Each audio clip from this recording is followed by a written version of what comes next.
स्वाभिमानाची आग आहे. घाबरतोस कुणाला वेड्या, घाबरतोस कुणाला वेड्या, तू तर शुभांचा वाघ आहेस, तू तर शुभांचा वाघ आहेस. 1 डिसेंबर 1659 साली महाराजांनी पन्हाळगडावरती भगवा फडकवला.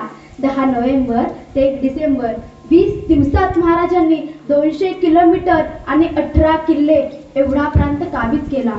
मित्रांनो, मला असा राजा दाखवा, मला असा राजा दाखवा जो दुपारी 2 वाजता एक संकट निस्तारतोय आणि 11 वाजता पुन्हा परत जातोय.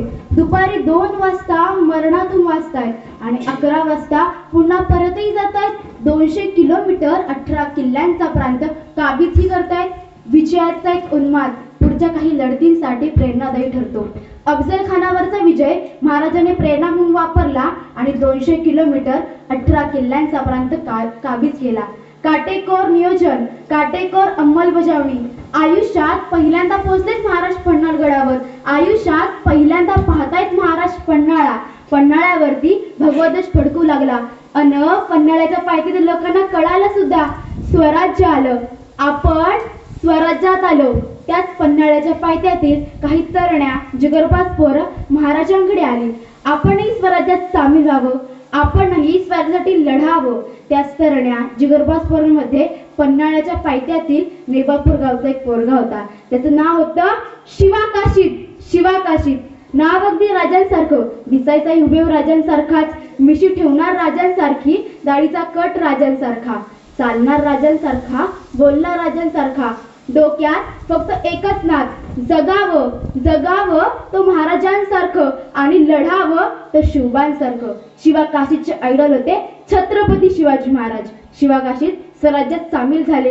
कधी आहे तर ओळख शिवाकाशीत आणि छत्रपती शिवाजी महाराजांची.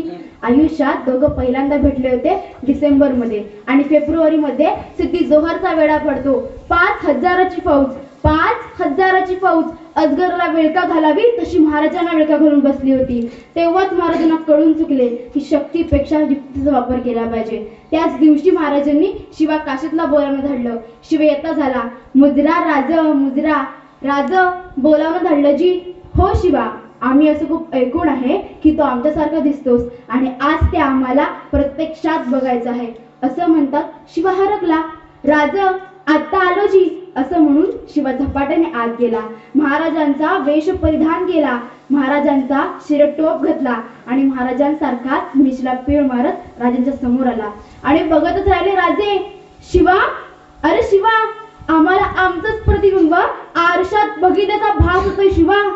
राज म्हणजे तो सिद्धी आम्हाला ओळखायचा नाही आणि मी स्तब्ध झाले राजे.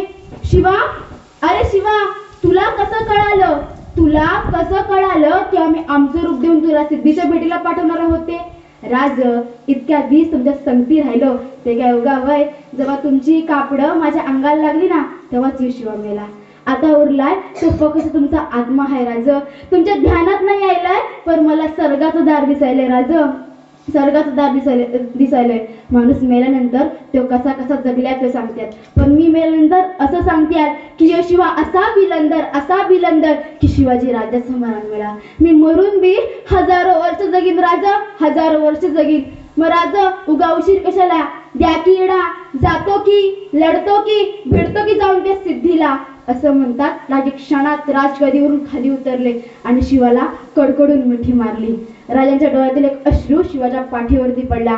ही अशी कौतुकाची थाप आजपर्यंत कोणाच्या वाट्याला आलीच नव्हती, ती या भाग्यवंत शिवाच्या वाट्याला आली. चाल ठरली माझी प्रभू निंबाळकरांसोबत. त्या भर पावसात जीवपणाला लावून विशाल गडाच्या दिशेने निघाले आणि राजांचं रूप घेतलेला शिवाही निघाला तहाची बोलणी करायला सिद्धीकडे. सिद्धी वाटच बघत होता. पालखी येतात सिद्धी पुढे आला. पालखीचा पडदा सरकला. राजे खाली उतरले.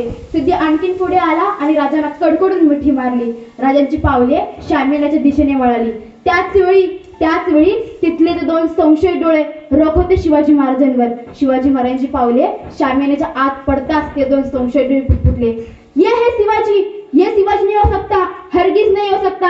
आणि चपापला सिद्धी मेनातून तलवार लगली आणि पुन्हा स्तब्धही झाली.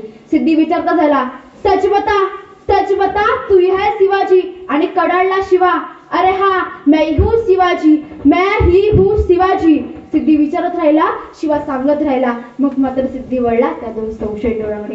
ते 2 संशयी डोळे ते फाजल खानाचे, अफजल खानाचा मुलगा फाजल खान। सिद्धी विचारता झाला, कैसे तुम ये कैसे कह सकते हो कि ये शिवाजी नहीं है?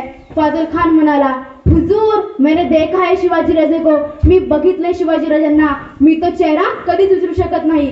अफजल खान वधाच्या वेळी त्याच्या मस्तकावर एक तलवारीचा वार झालाय, जरा असेल खरा शिवाजी राजा त्याच्या मस्तकावर ती तलवारीच्या वाराची खूण पाहिजे असं म्हणतात सिद्धी सरदेशी पुढे झाला। शिवाच्या डोक्यावरील शिरटोप मागे सरकला आणि बघतात तर काय, ती वाराची खूण नव्हती, शिवा सापडला। मग मात्र सिद्धी विचारता झाला, मरने से पहले तुझे आखिरी बार पूछ रहा हूं, सच बता तू है शिवाजी आणि कडाडला शिवा? अरे जन्मलो जरी शिवा काशीत म्हणून असतो ना, तरी मरताना छत्रपती शिवाजी महाराज म्हणून मरतोय, हे भाग्य काही कमी आहे का? तुला या शिवाची छाती फोडता नाही आली, तू माझ्या राजाची पाठ काय करणार? सोडून दे ख्वाब, महाराष्ट्राच्या मातीत उभा आहेस, तुझे इतकेच माती करू, आमच्या वाटेवर जाऊन आमची वाटमारी करणला, त्यांच्या वाटेवर जाऊन त्यांची वाट लावल्याशिवाय आम्ही आमच्या वाटेवरती परत फिरत नाही। आणि हा इतिहास आहे आमचा, आम्ही मराठे धर्माने जगतो, धर्मानेच मरतो आणि धर्मानेच मारतो असं म्हणतात। शमशेर फिरली आणि शिवाचं मस्तक छाडलं, रक्ताळला शिवा मातीत कोसळला आणि शिवा नावाचा अध्याय संपला।